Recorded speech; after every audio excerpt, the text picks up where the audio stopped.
I now give the floor to His Excellency Hor Namhong, Deputy Prime Minister and Minister for Foreign Affairs and International Cooperation of Cambodia.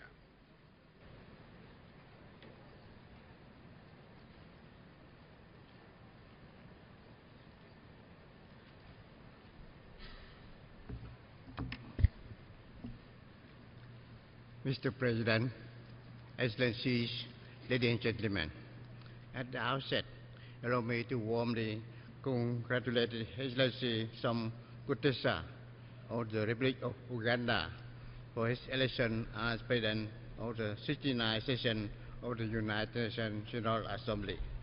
I have full confidence that under your chairmanship, the 69th session will proceed to a successful conclusion.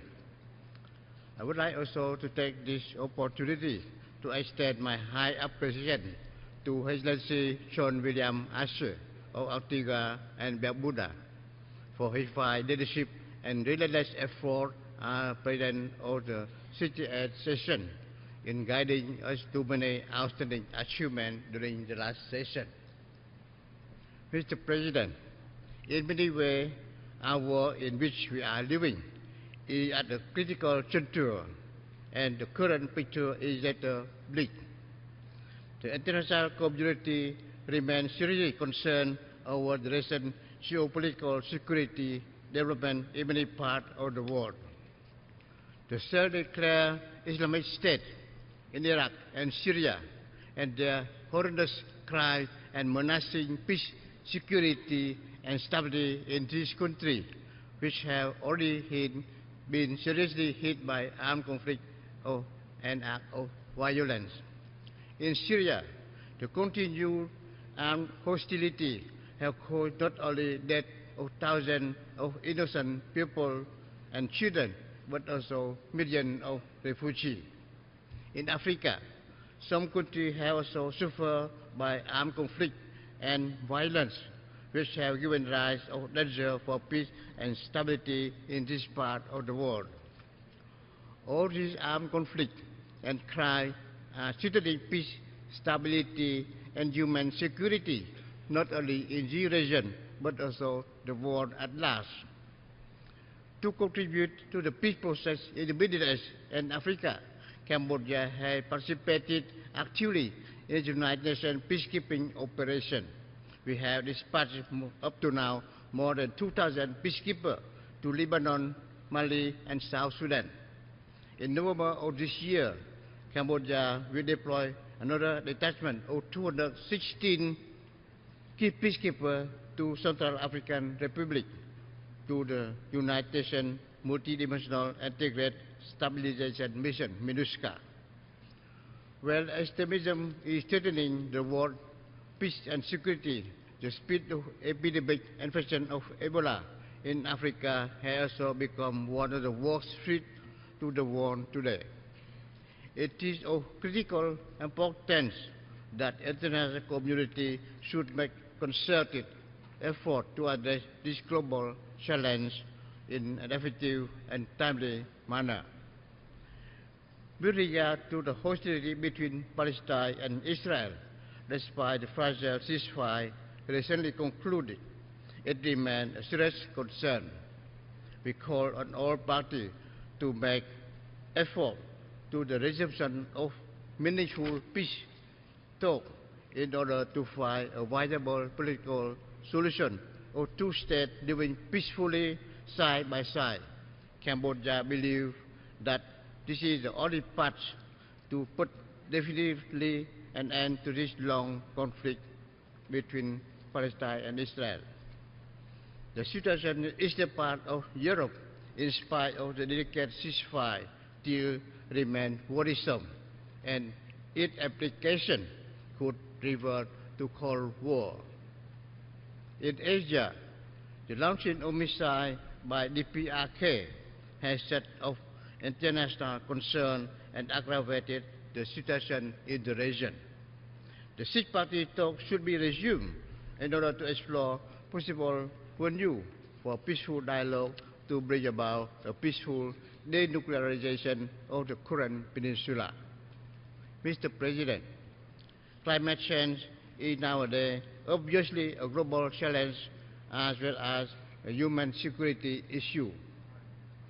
The rapid pace of climate change is having devastating effect for both developed and developing countries.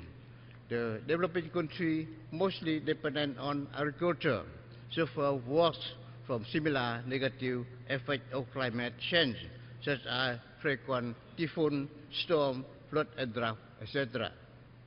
For instance, in 2013, heavy moon caused extensive flood across Cambodia, claiming 168 lives, causing $1 billion of damage and affected 1.8 billion people. Even this year, 12 provinces of Cambodia, among the 25 provinces and cities, have suffered by flood, killing 45 people and affected almost 100,000 families. According to a report by the UN Intergovernmental Panel on Climate Change, the global warming caused by the increase of greenhouse gas is generated by human use of fossil fuel.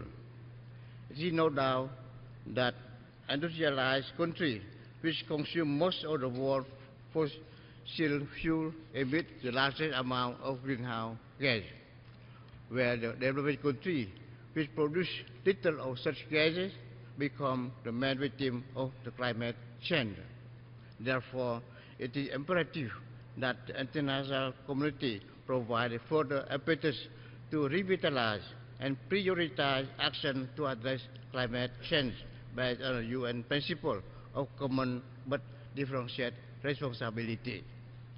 Having this concept in mind, while uploading the fruitful outcome of the recent UN Climate Change Summit held on 23rd September this year here in New York, Cambodia look forward with hope that the 24th Conference of Parties on Climate Change, COP21, to be held in Paris in December next year, could bring about concrete measures to reach a new global agreement with legal force applicable to all parties under the United Nations Framework Conference on Climate Change.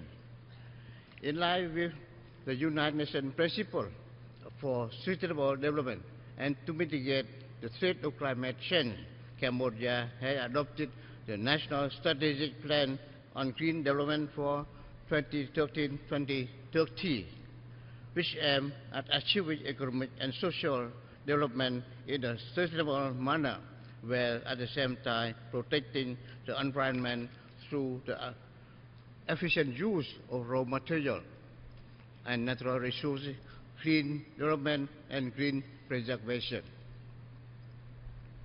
Cambodia has adopted as well several legal instruments for the green growth development, including the Memorandum of Understanding on Green Growth Cooperation between Cambodia and South Korea Global Green Growth Institute and the National Council of Green Growth. Southeast Asia, which is highly vulnerable to the adverse impact of the climate change, has established the ASEAN Climate Change Initiative in 2009 as a consultative body to further increase the region's capacity in both mitigation and adaptation efforts.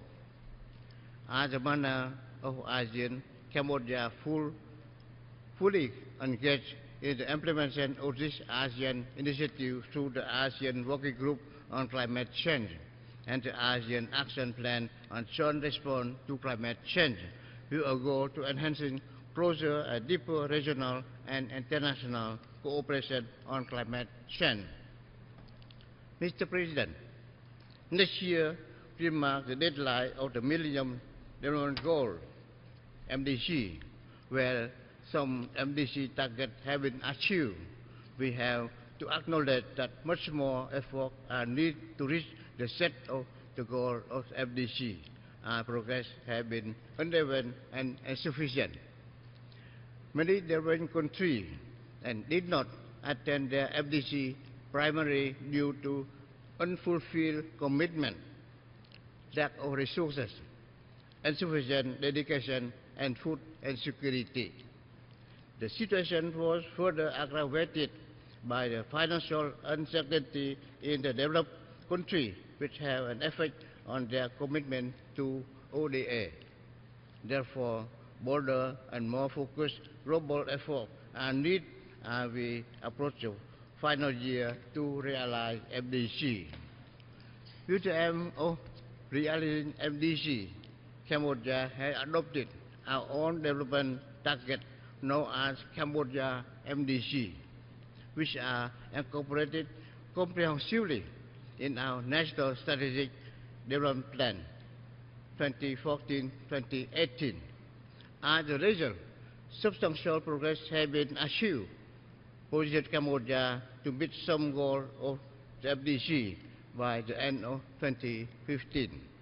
Cambodia target in reducing poverty rate to 19.5% by 2015 has already been achieved ahead of schedule, as the national poverty rate has already reached 19% in 2013.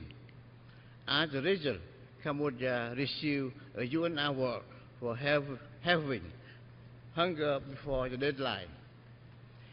In combating HIV/AIDS, Cambodia has made great strides by progressively reducing HIV/AIDS prevalence to 0.6% in 2013. To achieve this indicator, the Cambodian government has further adopted a policy of getting to zero new infection, zero AIDS-related death, and zero discrimination by 2020. In addition to tracking Cambodia MDG achievement, the Royal Government of Cambodia has put forth a Cambodia MDG acceleration framework with approach to accelerate the progress of the MDG and other human development goals. This framework could provide the essential input for the implementation of our National Strategic Development Plan to complete the remaining MDG, as we are to set the target for the preparation of the post-2015 development agenda.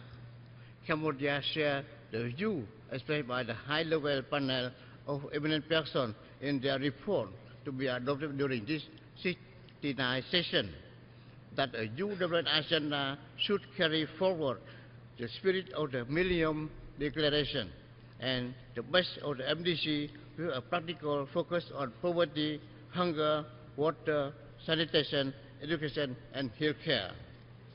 Cambodia is of the view that the post-2015 development agenda should be realistic and build upon the lesson learned from the difficulty of the realization of the MDG, in particular to ensure that any process toward a broader development objective should be truly balanced and comprehensive.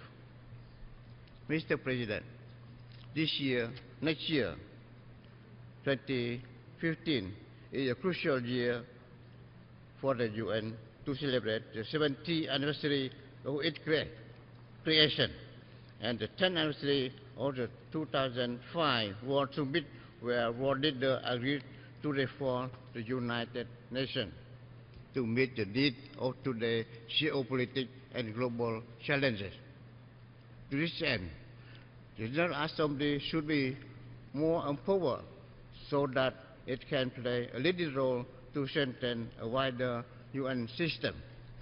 The Security Council, as a body mandated with the primary responsibility for maintenance of international peace and security, should represent today's one reality.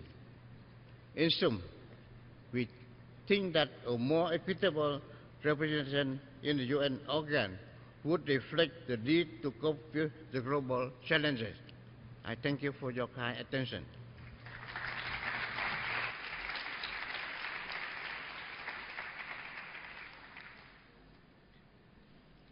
I thank the Deputy Prime Minister and Minister for Foreign Affairs of Cambodia for his statement.